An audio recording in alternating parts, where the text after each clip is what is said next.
Bonsoir à tous. Nous sommes ici ensemble afin de construire un nouveau paradigme politique. Et naturellement, il ne s'agit pas de tout changer du jour au lendemain, mais il y a certaines urgences qui demandent toute notre attention. Parce que comment commencer sa vie sans argent ? Comment est-ce qu'on peut envisager une éducation pour nos enfants lorsqu'on est confronté à la précarité, au chômage, à la surcharge des frais inhérents au trajet domicile-travail, au mode de garde des enfants, le maintien dans un logement sain ? Et mon cheval de bataille en ce jour, c'est bien ça, c'est la situation souvent précaire des mamans solo, parce que, évidemment, j'en suis une, et que j'en ai énormément souffert, ainsi que mes enfants. Et par rapport à ça, la société ne nous a offert que des regards impuissants, et voire du déni.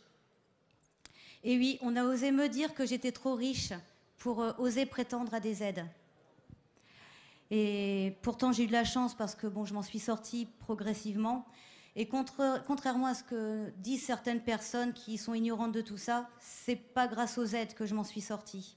Alors parlons-en de ces aides sociales. Le revenu minimum pour en bénéficier, il n'est pas bien élevé, ça c'est sûr.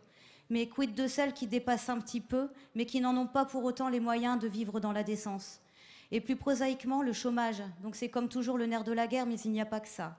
De nombreuses femmes ont un travail, mais au vu de cette absence de parité homme-femme, je vous laisse imaginer les écarts de salaire, et pour le même poste.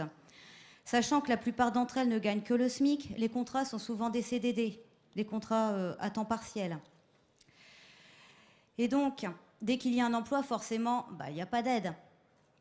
Alors, et jadis assistante maternelle agréée, pour la garde d'un enfant, je gagnais 115 € par mois, et j'ai vu mes allocations baisser de 200 €. Et on devrait trouver ça normal. Et le mode de garde des enfants, la CAF cesse l'aide dès 6 ans. La mère doit donc se débrouiller comme ça. C'est selon, car les frais sont lourds quand même pour les petits salaires. Ajoutant aussi les frais de déplacement pour se rendre sur le lieu de travail, les frais d'entretien, l'achat d'une voiture qui devient problématique, les frais de logement, les taxes, enfin l'eau, l'électricité, tout ce qui est inhérent au maintien dans un logement sain, l'habillement des enfants, les frais de scolarité, etc. Et pour l'exemple, je me débrouillais avec 800 € par mois et le résultat était catastrophique. Pauvreté énergétique, je n'avais plus les moyens d'entretenir ma chaudière, je ne pouvais plus mettre de fioul, le frigidaire restait désespérément vide. Et durant un laps de temps, oui, mes enfants ont eu faim. Et comme je travaillais, on m'a fermé toutes les portes, pas d'aide. 1 an plus tard, je réussissais à récupérer un budget alimentaire de 30 € par semaine. Quel luxe! Nous restions des mois entiers à nous chauffer, juste avec 2 poêles à pétrole, mais on ne se lavait que dans une bassine que je remplissais d'eau chaude, à 2 doigts de l'interdit bancaire et avec bien du mal à mettre du gasoil dans la voiture parce que je travaillais à 25 km de mon domicile. Mais d'autres mamans sont contraintes bien souvent à vivre encore avec moins que ça, dans des appartements mal chauffés, mal isolés. J'ai même vu des reportages où on voyait des mères se faire expulser, devoir se séparer de leurs enfants, et d'autres qui dormaient dans leur voiture. Mais ça, c'est inacceptable.